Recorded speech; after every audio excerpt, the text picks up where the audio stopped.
Hello guys, welcome back to YouTube channel. हम आज मौसम में बात करेंगे और मानसून के दूसरा से छठा सिस्टम है उसके बारे में भी बात करेंगे। सबसे पहले कर लें और बेल आइकन हमारे हर वक्त तो पहले मेरे।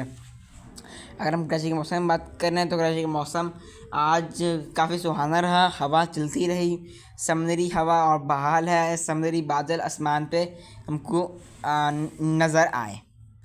अगर हम मानसून सिस्टम से बात करें तो अभी एक हाई प्रेशर यहाँ पर मौजूद है। एक हाई प्रेशर यहाँ पर मौजूद है।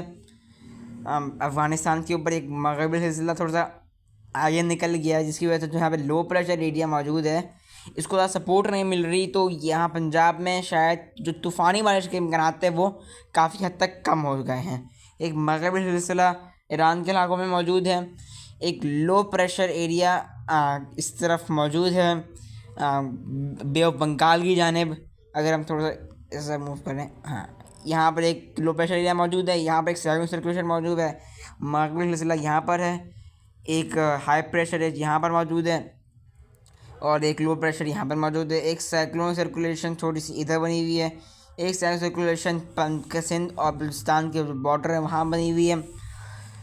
तो ये सूरत हाल है। अब जो हमारी ट्रफ लाइन है वो इस सर्कुलेशन से होते हुए हम यहाँ तक मौजूद है। ITCZ अभी नॉर्मल पोजीशन पे मौजूद है। अगर हम फोरकास्ट की बात करें तो अभी ये जो मगरबी सिलसिला ये जो मौजूद है यहाँ पर, हाँ, ये जो सिस्टम यहाँ पे मौजूद है, ये लो प्रेशर एरिया, ये साइक्लोन से मर्ज होगा आज शाम रात तक। उसके बाद ये ऑलमोस्ट रात तक मर्ज होगा, वेल मार्क लो प्रेशर की हालत पर जाएगा। फिर डीप डिप्रेशन की हालत तक पहुंच सकता है। इसके दो रुख मौजूद हैं अभी भी। एक रुख जो है वो उसका यहाँ पर है कि यहाँ पर जाते हुए ये पंजाब की भी तरफ निकल जाए। एक रुख इसका ये है कि ये इस तरफ से आते हुए गुजरात और रन ऑफ कच्छ की तरफ से समंदर में चला जाए। इसके दो रुख अभी मौजूद हैं। अब रुख का इम्कान ये है कि ऊपर वाला जो रुख था उसकी पहले इम्कान 55% थे और नीचे वाले के 45% है।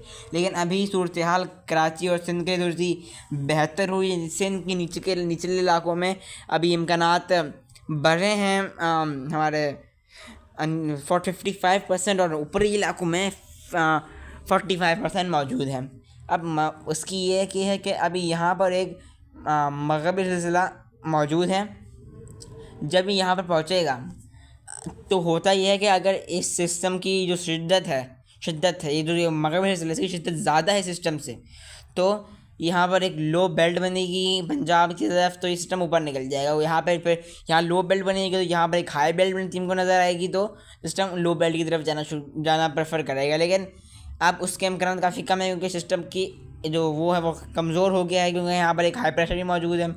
तो उसकी वजह से ये भी उससे कमज़ोर हो चुका है। ये हाई प्रेशर आगे मूव करेगा, ये कल तक नॉर्थ के इलाकों में पहुँचेगा, जिसकी वजह से वहाँ पर पंजाब और KPK और गुजरात के कश्मीर के इलाकों में बारिश के इम्कानात ज़रा थोड़े से कम हो जाएंगे। अगर हम ACMWF की आगे की फोरकास्ट की बात करें तो 4 से ही सिस्टम हमको आता नज़र आएगा। गुजरात की जानिब ये पहुँचेगा। गुजरात की जानिब पहुँचेगा 5 तक ये अहमदाबाद और ये मुंबई और इस तरफ गुजरात से ये दाखिल होगा समंदर की तरफ। तो कराची में गर्मी जो है उनको 4 से नज़र शुरू हो जाएगी। हब्स शुरू हो जाएगा, समुद्री बादल हमको जाते नज़र आएंगे और गर्मी की शिद्दत बढ़ना शुरू हो जाएगी। समुद्री हवा बिल्कुल कम होगी। 5 से या कराची में हवा की डायरेक्शन बदलना शुरू होगी। हमको मगरब से हवा की डायरेक्शन शुरू होगी।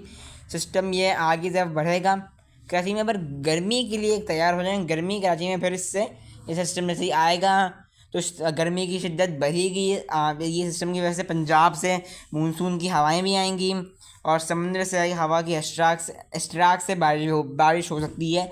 सबसे पहले जो बारिश होगी हमारी ईस्टर्न सिंध में होगी। ठट्टा बदीन ठट्टा उमरकोट मुट्ठी की जानिब यहाँ बारिश होगी। तो कराची के मज़ाफ़ाती इलाकों में कुछ कमज़ोर चमक की एक्टिविटीज़ हो सकती है, लेकिन कोई ख़ातिर बारिश 6 से उतनी नज़र नहीं आएगी। 7 को फिर सिस्टम जैसे ही मज़ीद आगे बढ़ेगा, समंदर की जानिब बढ़ेगा सिस्टम, तो फिर कराची में बारिश के इम्कानात फिर ज़ायद रहेंगे, फिर ज़्यादा होंगे कराची में बारिश के इम्कानात। मेनली दोपहर को ये बादल 12-1 की तरफ ये बनना शुरू होंगे। ये 5 से 6 तक इसका एक रहेगा, उसके बाद ये बादल ऑलमोस्ट ख़त्म हो जाएंगे। फिर बारिश होने के बाद 8 को बारिश के इम्कानात सबसे ज़्यादा हैं, क्योंकि सिस्टम 8 को हम पूरे यहाँ पर दाखिल हो जाएगा सिंध और ईस्टर्न सिंध के इलाकों में, और फिर यही आगे की तरफ मूव करेगा समंदर की जानिब। तो अब तो ECMWF कुछ ज़्यादा ही वो कराची में बारिश, सिंध में बारिश दिखा रहा है। अभी तो ECMWF सिंध के पूरे अंदर सिस्टम को लेके जा रहा है, बड़ा हैरास सिंध में मुतासर कर रहा है, लेकिन इसके इम्कानात काफ़ी कम हैं, क्योंकि सबसे पहले तो ECMWF और क्योंकि MGO वेव समंदर में है नहीं, तो ज़्यादा बारिश के इम्कानात रहेंगे नहीं। MGO वेव नहीं होगी तो सिस्टम यहाँ तक आके ख़त्म हो जाएगा। और ग्लोबल हाई प्रेशर भी आपको मालूम है कि ओमान यमन की तरफ मौजूद है, क्योंकि हम एक एनसो कंडीशन के अंदर हैं, तो इसकी वजह से भी ये पूरे एक इलाके के अंदर बारिश नहीं हो रही और सिस्टम समंदर में जाकर ख़त्म हो जाएगा, शिद्दत खो देगा। लेकिन इसमें एक और एक बात है कि अगर हम इसी फोरकास्ट में रहते हैं तो कराची में बारिश तो अच्छी होगी, लेकिन गरज चमक नहीं होगी। बारिश कराची में जो पहली बारिश होगी 7-8 को, उसमें गरज चमक होगी, लेकिन 9-10 तक गरज चमक नहीं होगी कराची में। अगर इसी सूरत हाल की तरफ हम बढ़ते हैं तो सिस्टम अगर समंदर में जाता है, अगर वही हमारा जो ट्रैक है कि सिस्टम यहाँ पहुँचे और फिर ये यहाँ पर ऐसे समंदर में चला जाए, अगर ऐसी सूरत हाल बनती है तो ऑब्वियसली बात है, आपको मालूम है कि अनएक्सपेक्टेड सूरत हाल काफ़ी भी ज़्यादा होंगी। कि अनएक्सपेक्टेड सूरत हाल जब समंदर में सिस्टम जाता है तो उसकी फोरकास्ट लगाना काफ़ी मुश्किल हो जाता है। तो ये सिस्टम फिर समंदर में जाएगा और समंदर में जाकर इसकी शिद्दत बढ़ेगी, और फिर ये कराची सिंध में बारिश, कराची के सिंध के इलाकों में, इन इलाकों में मेनली बारिश का सबक बनेगा। यहाँ पे ज़्यादा बारिश हो सकती है सितंबर के फिर 15 तारीख के बाद भी एक सिस्टम आ रहा है, मुंबई से वो दाखिल हो रहा है, लेकिन उसके बारे में भी वक्त पड़ा है बताने के लिए। इन इलाकों में तेज़ बारिश हो सकती है। अगर हम पूरे पाकिस्तान की बात करें इन दिनों में, कुछ 4 से ले तक 10 तक की बात करें, तो जो हमारी ये लाल लाइन है यहाँ पर इन इलाकों में, ये जो नॉर्थ के इलाकों में, इसमें बहावलपुर के ऊपर, मुल्तान के ऊपर, लाहौर, अगर हम ये लाहौर, इस्लामाबाद, कश्मीर के इलाके, यहाँ पर बारिश के इम्कानात रहेंगे, क्योंकि मगरब हिल्सा यहाँ पर रहेगा। इसकी वजह से एक ट्रफ लाइन यहाँ पर रहेगी, साइक्लोन बनेगी। इस सिस्टम की वजह से, लो प्रेशर की वजह से मानसून की हवाएं पहुँचेंगी, इश्तराक करेंगी, तो इन इलाकों में काफ़ी अच्छी बारिश हो सकती है। तो इससे मूसलाधार किस्म की बारिश हो सकती है।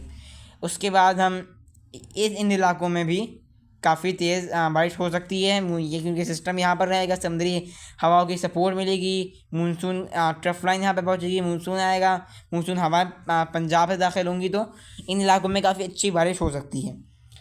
अगर हम फिर बात करें तो इन इलाकों में जो अभी आपको ब्लैक से कर रहे हैं, ये इलाके बहावलपुर, पंजाब, ये हमारे इन इलाकों में कोयटा और इस तरफ इलाकों में मामूल तक बारिश हो सकती है, क्योंकि जैसे ये लो प्रेशर आगे तरफ बढ़ेगा तो उसके जरिए इस असरात, प्रेशर कमज़ोर हो रहा होगा लेकिन उसके असरात पहुँचेंगे। और बाकी जो बिल्कुल ही हमारे वेस्ट बलूचिस्तान के इलाके हैं, गवादर से भी पीछे तुर्बत की तरफ, वहाँ तो बारिश के खुश्कशाली जो अभी तक बनी है, वो ये जो खुशहाली बनी है, इसके ख़त्म होने के इम्कान अभी बिल्कुल भी नहीं है, क्योंकि सिस्टम ग्लोबल हाई प्रेशर वहाँ पर मौजूद है, तो सिस्टम के वहाँ तक असरात बिल्कुल भी नहीं पहुँचेंगे।